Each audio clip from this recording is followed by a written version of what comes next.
Hola a todos los amantes y curiosos de la historia. Bienvenidos a mi canal. Hoy os traigo la vida de Antonieta de Pons, también conocida como Madame de Guercheville.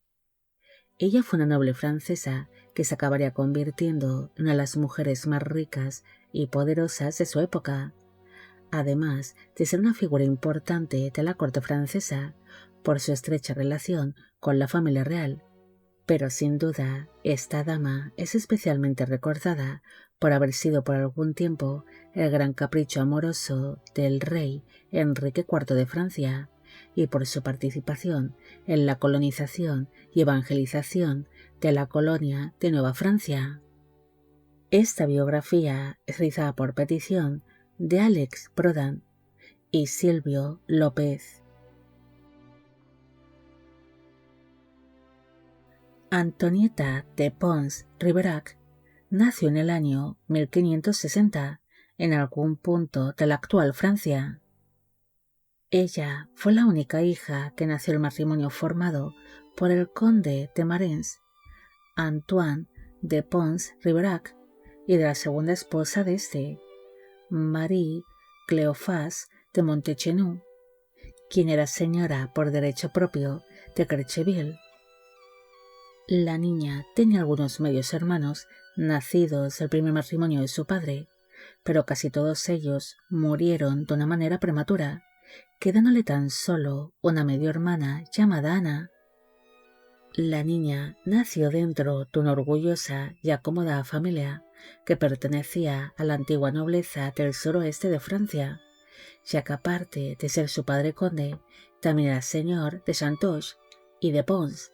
además de pertenecer a distintos círculos relacionados con la corona francesa.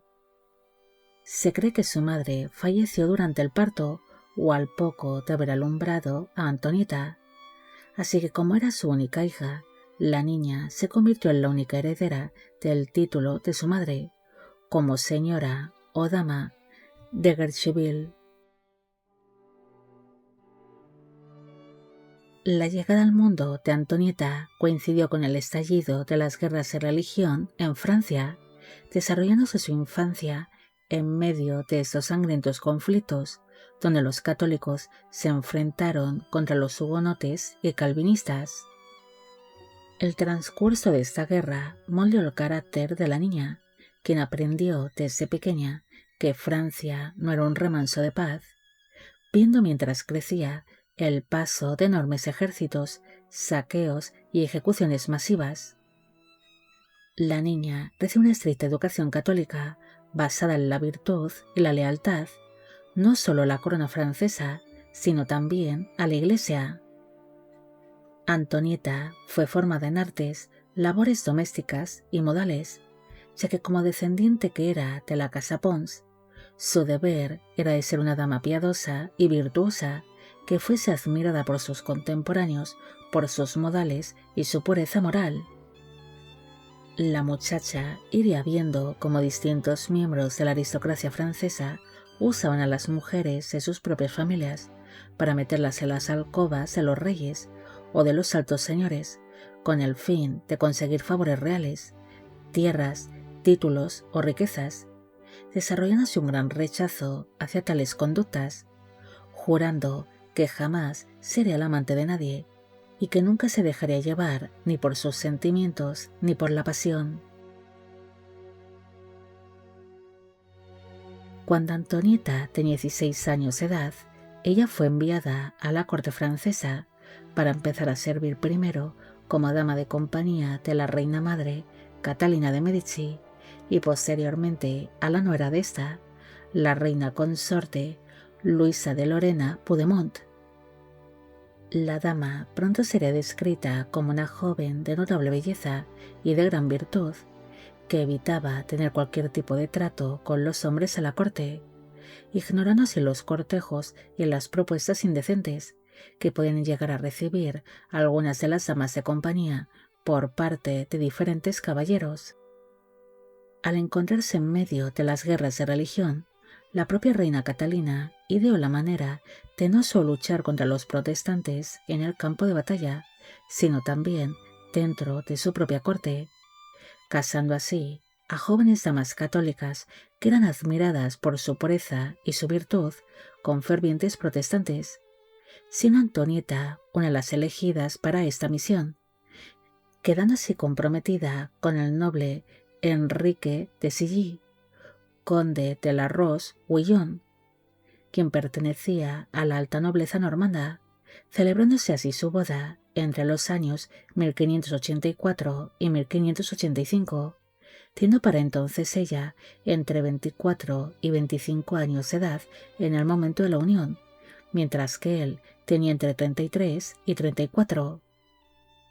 Este matrimonio permitió a la dama el poder codearse con la alta nobleza normanda, además de que su marido poseía un importante patrimonio en Normandía, poseyendo tierras agrícolas de alta productividad,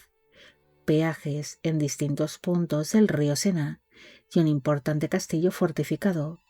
siendo uno de los señores más ricos y poderosos de la región. Pese a conseguir un matrimonio bastante ventajoso, su unión no sería feliz, viéndose afectado por las grandes diferencias religiosas que existían entre ambos cónyuges.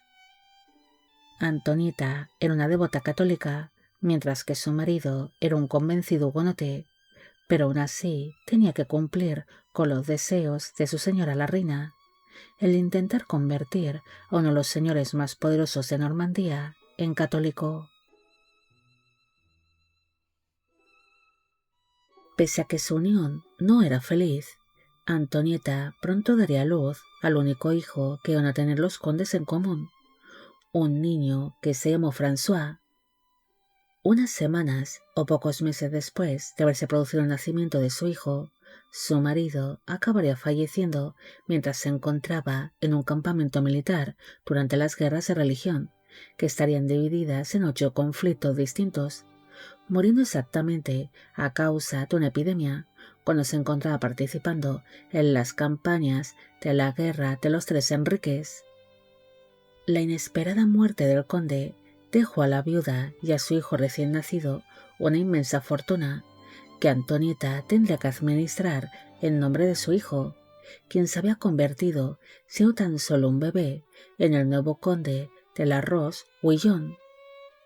Al heredar la gran fortuna de su difunto marido, la corona francesa, quien quería sacar partido y controlar sus riquezas, envió una serie de consejeros para supuestamente ayudarla, pero Antonieta demostró ser una mujer que estaba más que capacitada para administrar y gestionar el dinero de su hijo,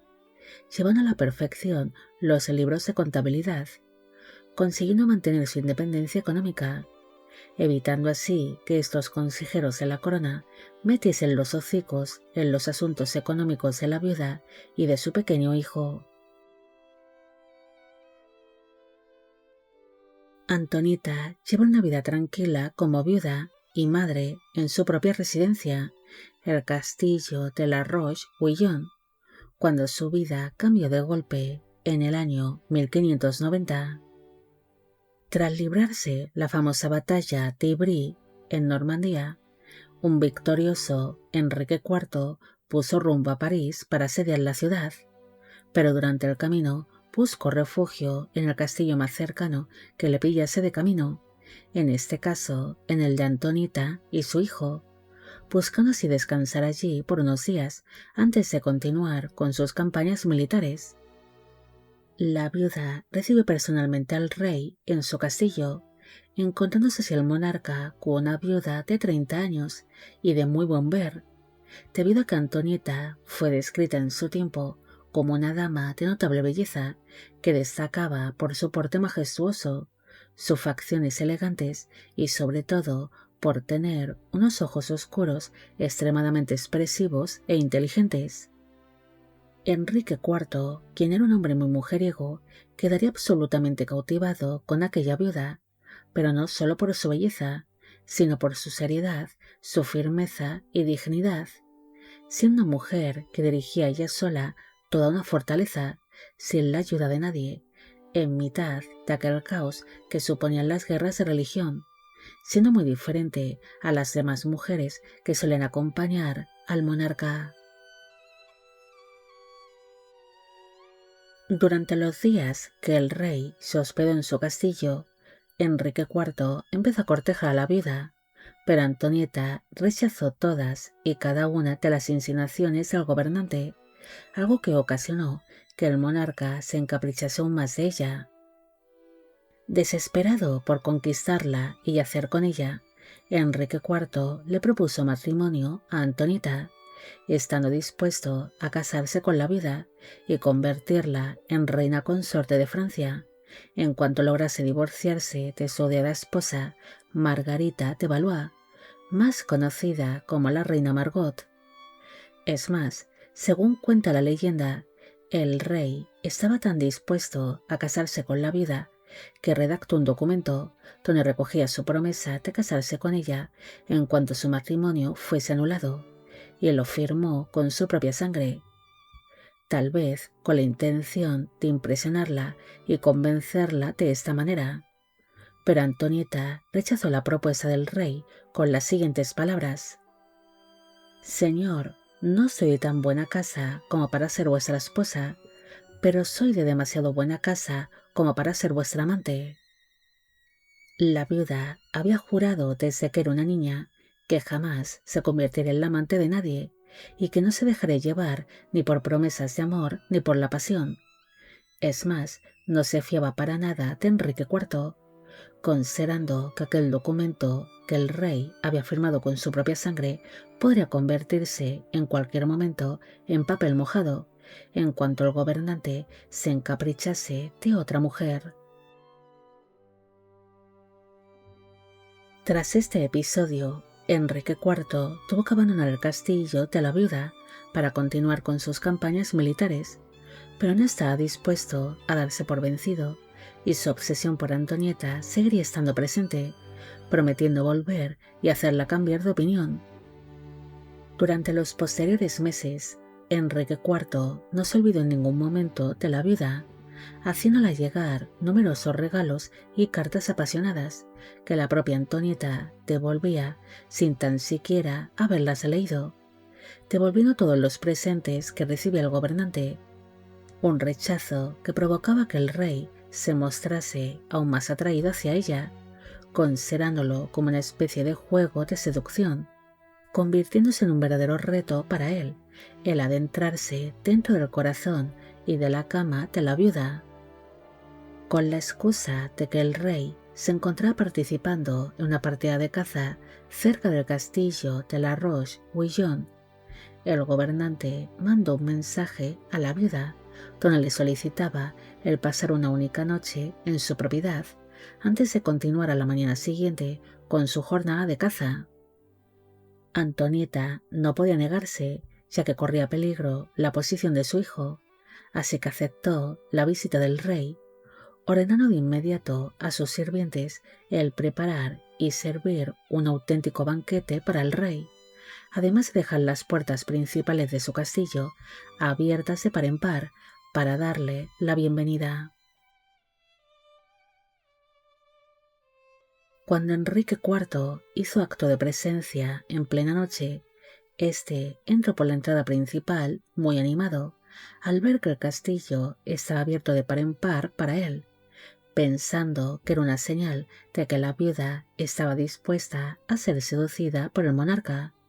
Pero lo que no se esperaba es que mientras él entraba en el castillo, Antonieta huía por la puerta trasera, montándose en un carruaje que la llevaría hasta el otro lado del río Sena, a una de sus muchas propiedades que era conocida como la vaquería, una modesta granja donde tan solo había un pajar, lugar donde pasaría la noche junto a su cochero y varios sirvientes que la acompañaron durante su salida, prefiriendo antes dormir en el suelo entre vacas antes que dormir con el rey bajo su mismo techo, ya que pese a no llegar a intimar con éste, solo el hecho de dormir solos en el mismo castillo podría dar paso a numerosas habladurías que podrían dañar la reputación de la dama. Según se cuenta, Enrique IV, quien vio desde una ventana del castillo cómo la viuda huía de él, se tomó a risa la situación, debido a que era un hombre con un gran sentido del humor y se rió de su propia desgracia. Seguidamente disfrutó en solitario de aquel gran banquete y brindaría por el ingenio de la viuda. Tras pasar la noche en el castillo, a la mañana siguiente el gobernante se reunió con su séquito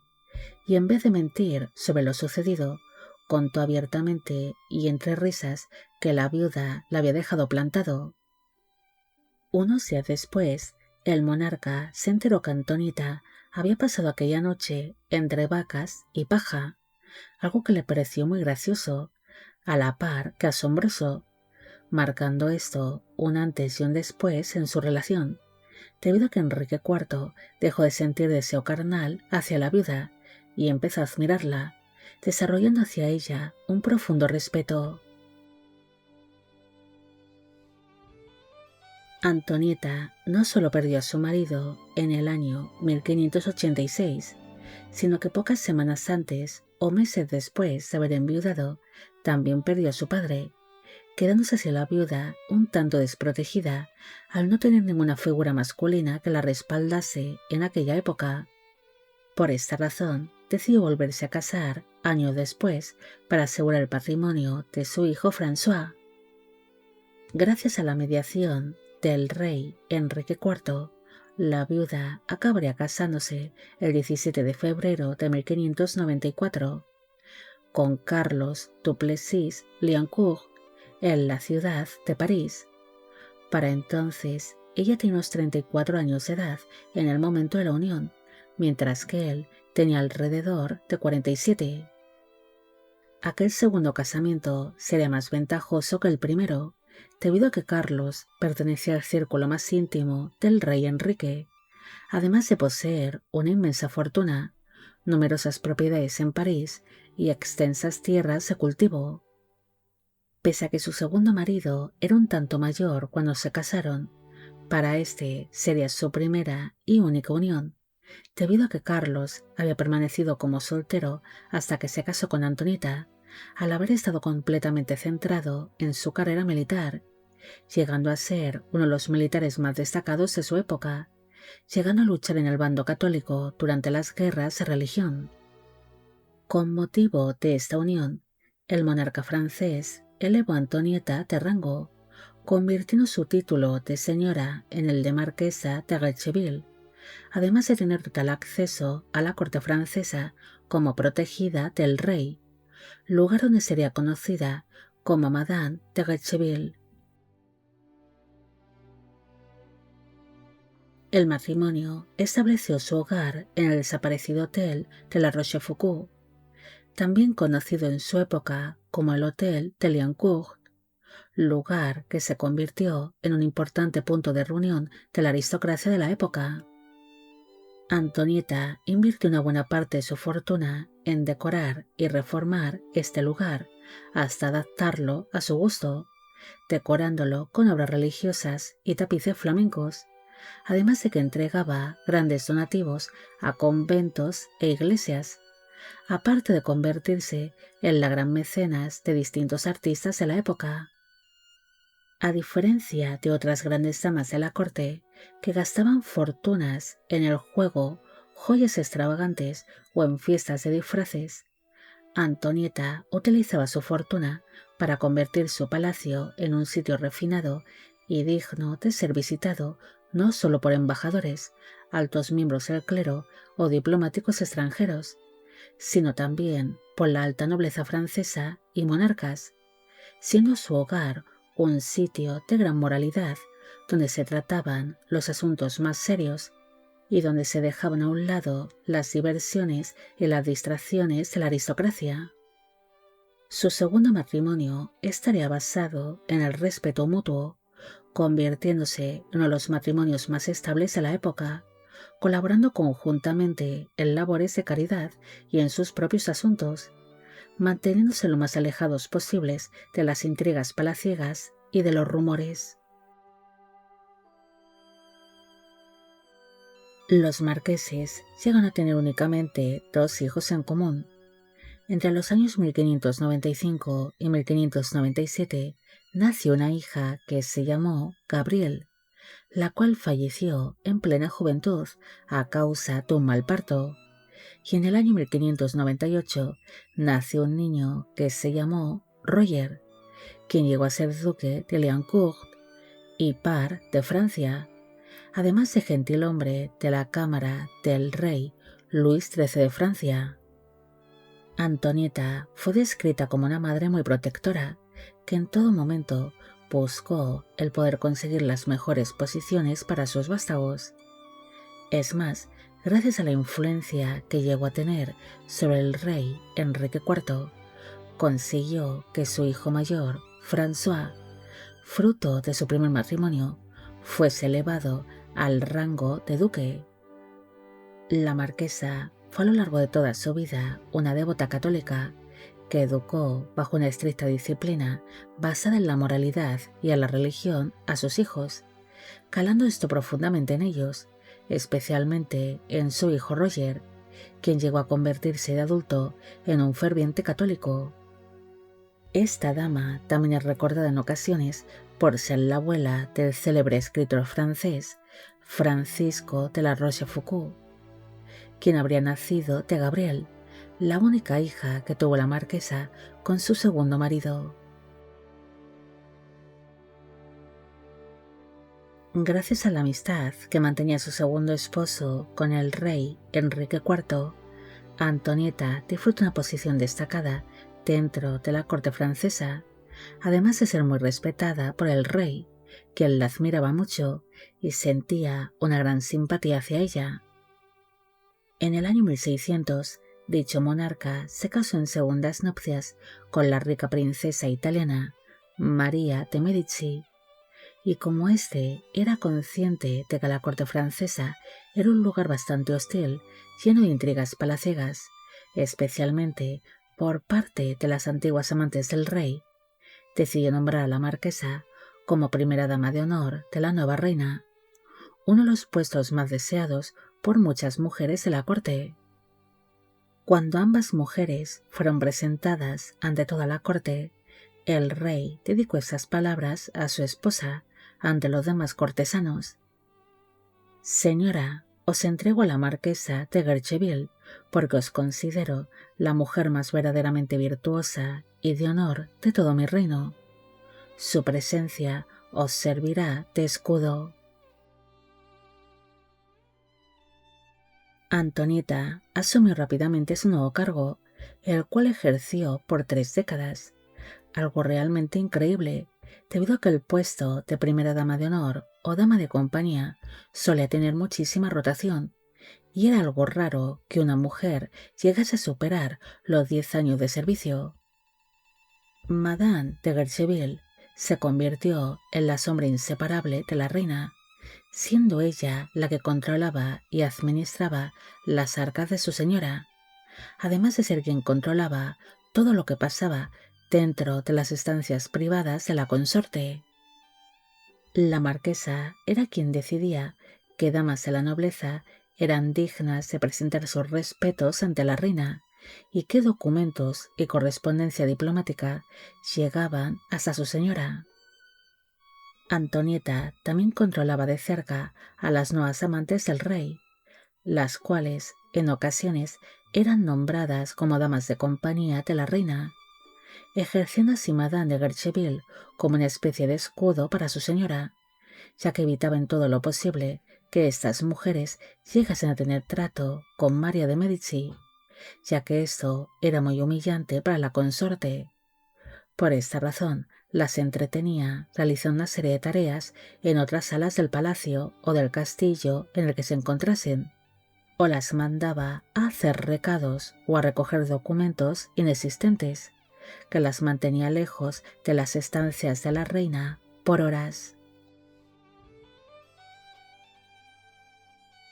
Antonieta y la reina María llegan a mantener una amistad muy especial, tanto que Madame Guercheville se mantuvo al lado de su señora, incluso en los momentos más complicados, como por ejemplo cuando Enrique IV fue asesinado mientras éste paseaba por las calles de París, o las tormentosas disputas que se iniciaron durante la regencia, debido a que con la muerte del rey, El hijo de este, el delfín Luis, se convirtió en el nuevo rey de Francia, bajo el nombre de Luis XIII, siendo para entonces el pequeño gobernante tan solo 8 años de edad, asumiendo así María de Medici la regencia, la cual llegaría a ser un tanto difícil al estar la corona rodeada de 3 facciones distintas que intrigaban entre sí y contra la regente. Durante los primeros años de la regencia de su señora, Antonieta empezó a ser vista como la gran guardiana de la reina madre, manteniendo a raya a los espías que abundaban dentro de la corte y que se intentaban colar en las estancias privadas de la regente o del pequeño rey, logrando descubrir a algunos de estos en plena acción, al ser una mujer muy observadora. Antonieta no solo disfrutó de una posición privilegiada dentro de la corte francesa por ser una buena amiga y la principal dama de honor de la reina, sino que poco antes de fallecer el rey Enrique IV en el año 1610, este elevó a los marqueses al rango de condes, mejorando así su posición social. Más allá de la corte, Madame de Guercheville ejerció uno de los movimientos de inversión financiera y geopolítica más audaces de la historia colonial francesa. Profundamente piadosa y aliada incondicional de la Compañía de Jesús, Antonieta se mostró interesada en apoyar la expansión del catolicismo y la evangelización de las tribus de la Nueva Francia, una colonia francesa que abarcaba parte de Canadá y del norte de los Estados Unidos. Cuando los comerciantes y armadores protestantes de La Rochelle, que controlaban el comercio de pieles en América, intentaron bloquear la financiación y prohibir que los misioneros jesuitas embarcaran hacia el Nuevo Mundo, Madame de Guercheville utilizó su inmensa fortuna personal para dar un golpe financiero. En un movimiento estratégico que dejó atónita a la marina mercante, Antonieta compró de su propio bolsillo los derechos coloniales, las tierras y las acciones de la Compañía de la Nueva Francia, de varios aristócratas arruinados. Ella se convirtió de la noche a la mañana en la propietaria legal de extensos territorios que eran bañados por el río de San Lorenzo, incluyendo la región de Acadia y el actual estado de Maine.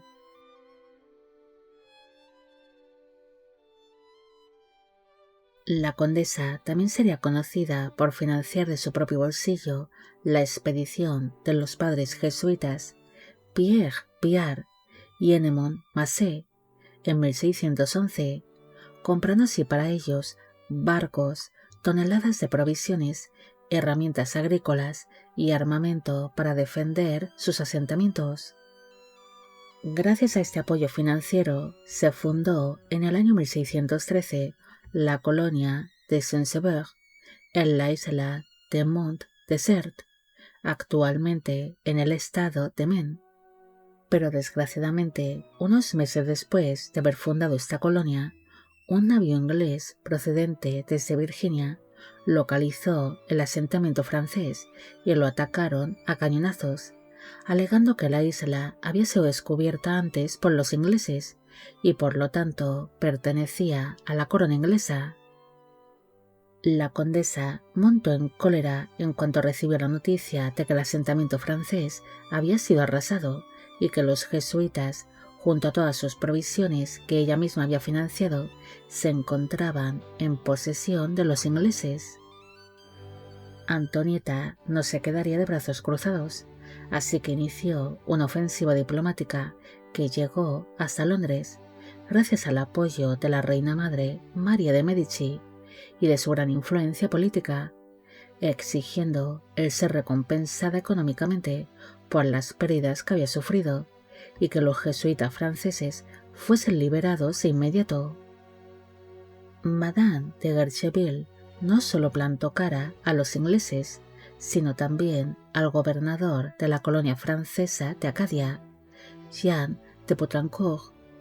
al enterarse que éste desviaba el dinero que la condesa enviaba para los jesuitas de la región, utilizándolo así para financiar sus propios negocios de pieles. Cuando la condesa se enteró de esto, contrató una flota armada, la cual tendría como misión la de arrestar al gobernador y apartarlo de su cargo. Parte de la razón por la que Antonieta se centró tanto en las misiones jesuitas y en los asuntos del virreinato francés de Nueva Francia fue para mantenerse alejada de la corte. Pese a mantener una buena relación con la regente María, la condesa decidió mantener las distancias, especialmente cuando la reina madre empezó a rodearse de una serie de personajes italianos que no eran del agrado de Madame Guercheville, como es el caso del matrimonio formado por Concino Concini y Leonora Dori, intuyendo que en cualquier momento estos caerían en desgracia, al igual que la regente, intentando así que esta caída no la arrastrase también a ella, o que la llegase a salpicar lo más mínimo. El hecho de mantener las distancias con la reina María ocasionó que el joven rey Luis XIII empezase a confiar más en la condesa,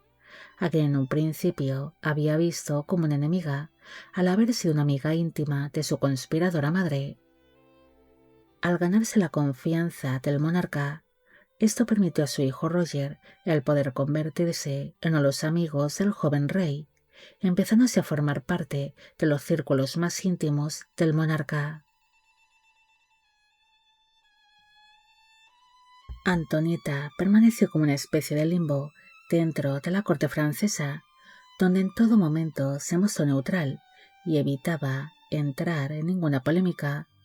bien así como su señora, la reina María, caía en desgracia, mientras el hijo de esta, Luis XIII, asentaba su mandato con la ayuda del cardenal Richelieu, quien daría un gran giro a la política francesa. Madame de Guercheville iría viendo cómo irían cayendo poco a poco los partidarios de la reina María por orden del cardenal Richelieu, siendo Antonieta la única persona vinculada con la reina madre que pudo conservar su posición y sus propiedades, al ser una protegida de la corona francesa, volviéndose intocable para el cardenal. Durante sus últimas décadas de vida, la salud de la condesa se debilitó bastante a causa de una serie de desgracias familiares. Primero falleció su hija Gabrielle en el año 1615 y en el año 1628 falleció su hijo primogénito, François, siendo ambas muertes devastadoras para Antonieta, quien tan solo encontró algo de consuelo en sus nietos. Antonieta iría arrastrando una profunda melancolía y diferentes dolencias físicas causadas por las muertes de sus hijos, pero no fue hasta finales del año 1631 cuando su salud colapsó finalmente, sufriendo de serios problemas respiratorios y circulatorios. Durante sus últimas semanas de vida, ella permaneció postrada en una cama, estando continuamente acompañada durante su larga agonía, tanto por distintos jesuitas como por su marido y por el único hijo que le quedaba. Es más, se dice que su esposo permaneció al lado de su cama en todo momento, acompañándola hasta que la condesa dio su último aliento, muriendo así a los 72 años de edad en su residencia de París. La difunta dejó bajo testamento que la mitad de sus riquezas fuesen heredadas por su hijo Roger, mientras que el resto de su inmensa fortuna fuese donada a diferentes conventos e iglesias, además de dejar un depósito para seguir financiando las misiones jesuitas. Su muerte sería muy sentida por su anciano marido, quien se aisló en su propia residencia, saliendo únicamente para momentos muy concretos, como por ejemplo cuando la reina madre, Ana de Austria, elevó su posición al nombrarlo como duque de Liancourt, unos años antes de fallecer. Su viudo la sobrevivió por 13 años,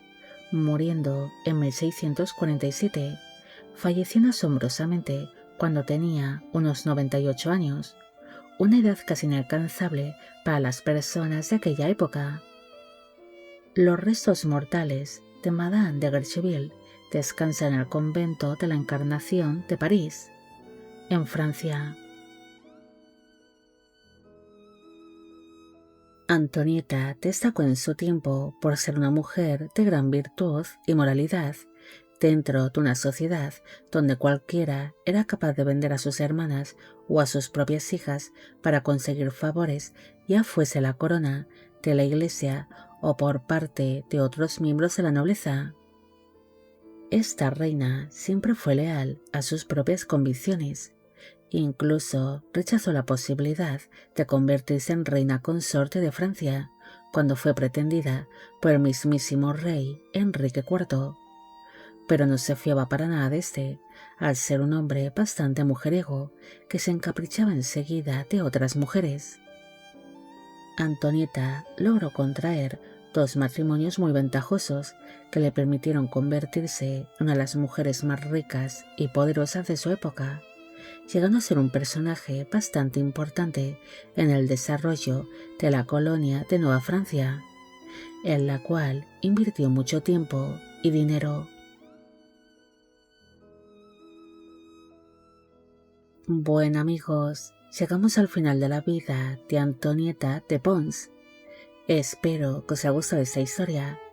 y espero a que Alex Brondam y a Silvio López también. Como siempre, agradeceros todo el apoyo que recibe el canal.